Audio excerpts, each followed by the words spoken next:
Today I'm going to be washing the Yz250, taking the plastics off, taking the engine out, swing arm, brakes, wheels, the lot, and then I'm going to be spraying the frame, replacing the plastics. So yeah, stay tuned and I hope you like the finished result.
So guys, she's looking only a little bit different, bit of weight reduction.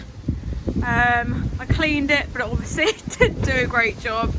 Power wash is on its way out, but yeah, progression so far. Oh my god, a worm! I've not seen a worm in ages.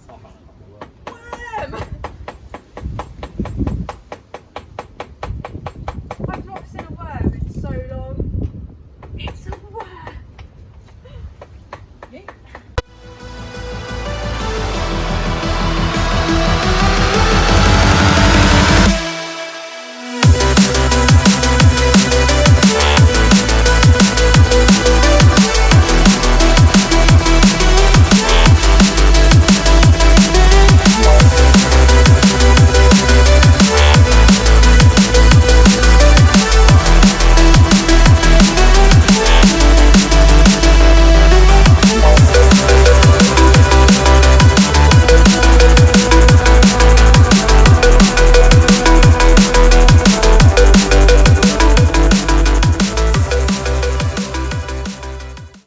Okay, so just a quick update.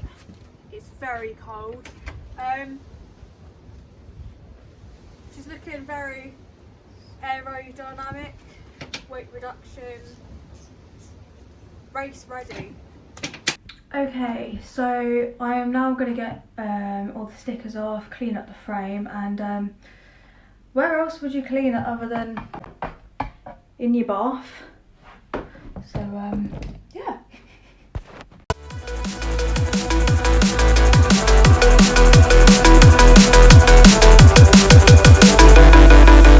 I don't know what you want. Let's have a bit of fun. The most backstreet, awful painting you've ever seen in your life, but promise you it'll come out well. I've washed it, I've scratched it all down, got all of the grub off of it, so it's all been cleaned up, yeah, ready to go.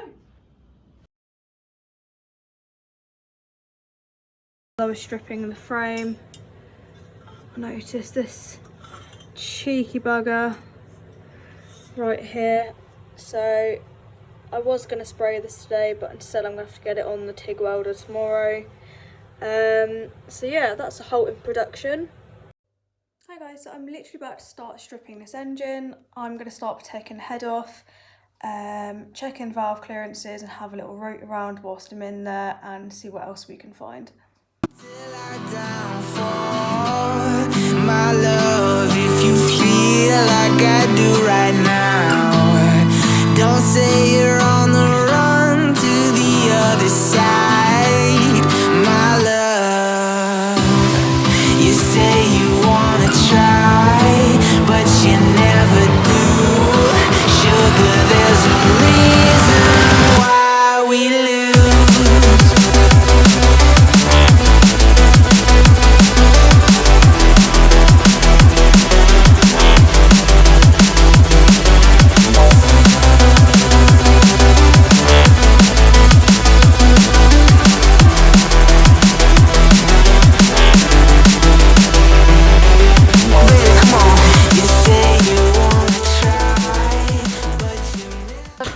cover off here, and I've got it up to TDC here.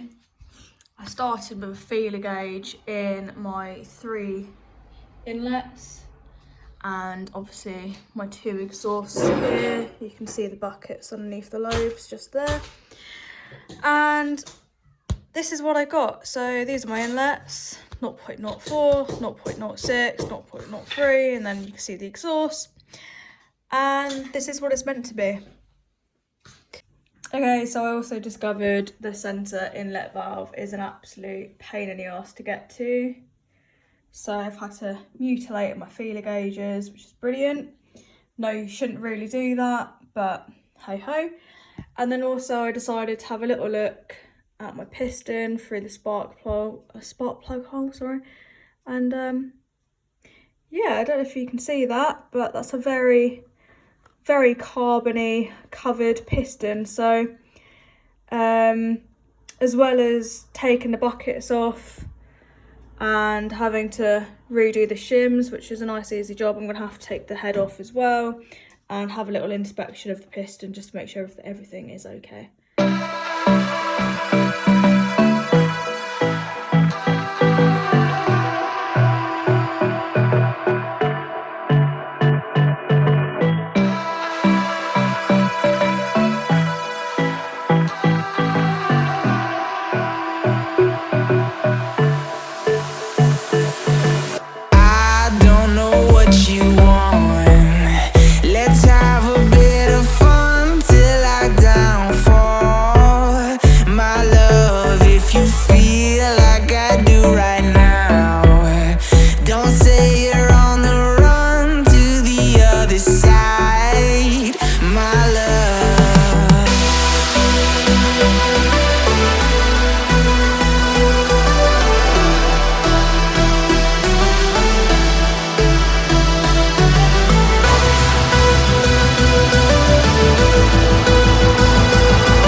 actual cylinder itself is not too bad considering the age of the bike. There is a few scores in it just here, as you can see, but honestly not that bad, nothing I'm going to worry about. And obviously the colour of the piston is just purely because the valves were just so far out, so it's just been over fueling really, and that's just going to be burnt fuel, bit of heat, and it'll probably be the reason why I've had some running issues. But yeah, I'm going to start putting it back together, replace the gaskets and replace the shims. So I've just been looking at the top of the valves. As you can see, something has been in the piston and absolutely shot around the cylinder, and obviously been shot out. All of the heads of the valves have quite a bit of carbon build-up, but considering the age of the bike, it's not actually that bad. I'm going to take these out and give them a good clean. I've had a look at the valve seats and they're actually not as bad as I was expecting them to be. And you can see here where the spark plug was, a bit of water ingress has got in here as well, and it's managed to get all the way through. It's lovely. So I'm going to give that a tidy up as well. And you can see some of the rust from the spark plug has got in here too. Lovely. So guys, it's been a couple of days, but my shim kit has arrived and I'm going to be rebuilding the engine today and hopefully getting the bike back together as well.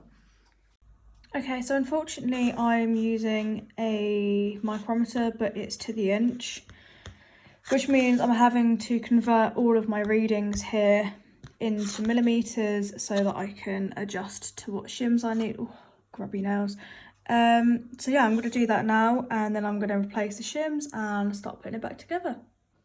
Okay, so I've just finished timing it up. As you can see, I have the crank at top dead centre there. And from here, you can see the exhaust cam is near enough to centre as I can get it. And the inlet over here is central, and these are level here as well. The chain has a little bit of wear in it, so I'm never going to get this absolutely perfect. Ideally I need to buy another chain at some point, but it's not awful. So yeah, I'm going to finish putting it back together and put it back in the bike.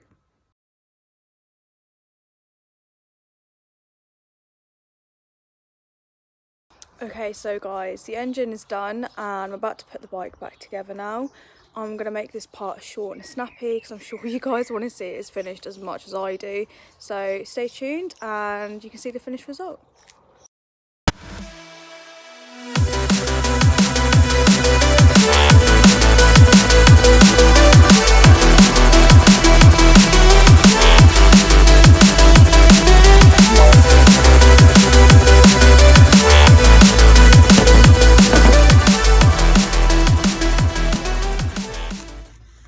Okay, so we are new sprocket on, spring arm in, suspension, engine, forks are wrapped, front mudder guard is on,